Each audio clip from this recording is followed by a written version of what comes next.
प्रिय धनु राशि के दर्शकों, नौकरी मिलती नहीं और व्यापार चलता नहीं। आपकी सबसे बड़ी समस्या यही है और यह समस्या समाप्त हो जाएगी अगर आपने इस वीडियो को पूरा देखा और इसमें बताए गए उपायों को किया। जी हाँ दर्शकों, नमस्कार। आप सभी का स्वागत है हमारे चैनल पर। आज का विषय यही है कि नौकरी मिलती नहीं और व्यापार चलता नहीं, क्यों? आप धनु राशि के हो सकते हैं, होंगे। आप केवल यह देखते हैं कि आप धनु राशि के हैं, जबकि धनु राशि में मूल नक्षत्र, पूर्वाषाढ़ा नक्षत्र और उत्तराषाढ़ा नक्षत्र, यह 3 विभाग होते हैं। धनु राशि बृहस्पति प्रधान राशि है, बृहस्पति की राशि है, लेकिन मूल नक्षत्र केतु का है, जिसके चारों चरण प्रारंभ में पढ़ते हैं। तो वहीं पूर्वाषाढ़ा नक्षत्र शुक्र का है, जिसके 4 चरण मध्य में पढ़ते हैं। और फिर उत्तराषाढ़ा नक्षत्र जो सूर्य का नक्षत्र है, उसका 1 चरण पड़ता है। तो आप धनु राशि के होते हुए भी नक्षत्र अनुसार इन तीनों नक्षत्रों में किसी एक नक्षत्र के होंगे, यानी चंद्रमा जिस नक्षत्र में होगा उसी नक्षत्र के होंगे। तो बृहस्पति के साथ आप पर केतु का, शुक्र का या सूर्य का प्रभाव भी आएगा। अब बात करते हैं नौकरी और व्यापार की। साधारण तौर पे दशम भाव से ही कर्म का विचार होता है, लेकिन दशम भाव कर्म निर्धारित करने का विचार है, भाव है। आपकी व्यापार या कर्म चलेगा कि नहीं चलेगा, इसका दशम भाव से कोई खास लेना देना नहीं है। नौकरी का विचार छठे भाव से होता है, जहाँ शुक्र की ही राशि होती है। तो अब कौन से नौकरी में जाए, कौन से व्यापार में जाए कि नौकरी मिल भी जाए और व्यापार चल भी जाए, प्रश्न यही है और इसी विषय पर चर्चा है। तो निवेदन है कि वीडियो को लाइक कर दें और कमेंट में जो कुछ आप लिख सके लिखें, और साथ ही चैनल को भी सब्सक्राइब करें। देखें, एकादश भाव जो होता है, किसी भी जन्म कुंडली में लाभ का भाव होता है, इच्छा पूर्ति का भाव होता है। यहाँ भी शुक्र की ही राशि है। तो अब हम बात करते हैं पहले दशम भाव की। दशम भाव बुध की कन्या राशि।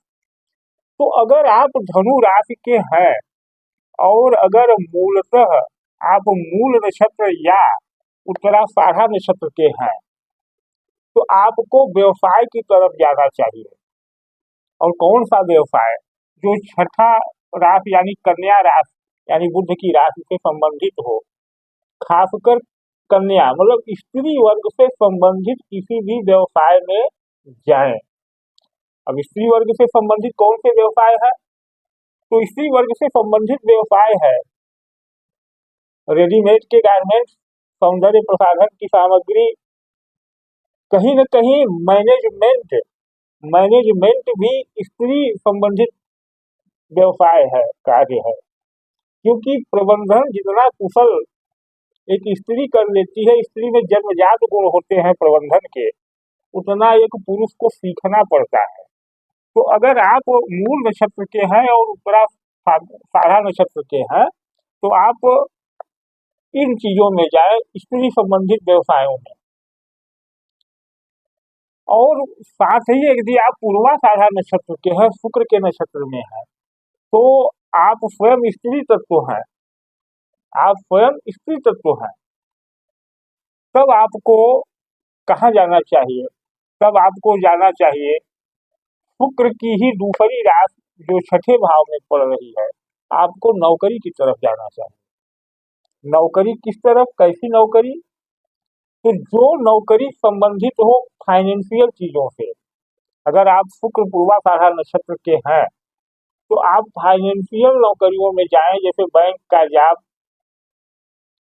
बीमा का जॉब, जहां पैसे का प्रवाह होता हो, उन नौकरियों में जाएं, आपको अवश्य नौकरी मिलेगी। साथ ही कृषि संबंधित कार्यों में जाएं, जहां कृषि संबंधित कोई फर्म हो, कंपनी हो, उसमें अगर आप अप्लाई करेंगे, यदि आप पूर्वाषाढ़ा नक्षत्र के हैं तो आपको सफलता मिल जाएगी। होता इसका उल्टा है कि आप कहीं भी अप्लाई कर देते हैं और कहीं गलत जगह 2-3 बार अप्लाई किए, नहीं मिला तो आप हताशा के शिकार हो जाते हैं।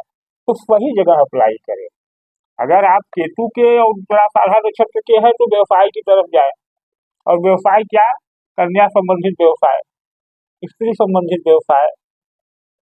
और अगर आप पूर्वाषाढ़ा नक्षत्र के हैं तो आप नौकरी की तरफ जाएं, जहां मनी का प्रवाह, धन का प्रवाह होता हो, जहां लेन देन होता हो, जहां कृषि कार्य से संबंधित चीजें होती हैं। अब कृषि कार्य में तमाम कंपनियां हैं, घी बनाने वाली कंपनी भी कृषि कार्य से है, दूध बेचने वाली कंपनी भी कृषि कार्य से संबंधित है, अनाज बेचने वाली कंपनी कृषि कार्य से संबंधित है, भोजन बेचने वाली कंपनी कृषि कार्य से संबंधित है। इन तरह की कंपनियों में जाए। यह तो बात हो गई व्यवसाय को चुनने और समझने की। अब व्यवसाय में स्थिरता अगर नहीं मिल रही है तो उसके लिए क्या करें? तो उसके लिए आपको करना होगा, यह 12वां भाव जो है यह व्यय का भाव है, यह हानि का भाव है, यही तो हानि कराता है। इसको शुभ करना होगा। कैसे करना होगा? तो यह भाव पहले है क्या? यह भाव 12वां नवम भाव का चौथा भाव यानी नवम भाव का सुख भाव है। साथ ही आपके कर्म का तीसरा भाव है, यानी कर्म का पराक्रम है। आप कितना पराक्रम करेंगे कर्म में, यह निर्धारित करेगा 12वां भाव। और महत्वपूर्ण हो जाता है यहाँ सप्तम भाव। सप्तम भाव साझेदारी का भाव है, पार्टनरशिप का भाव है, और आपके दाम्पत्य जीवन का भाव है, यानी आपके घर का भाव है, आपके पत्नी का भाव है। 12वां भाव शैया का भी भाव होता है, शैया सुख का भाव होता है।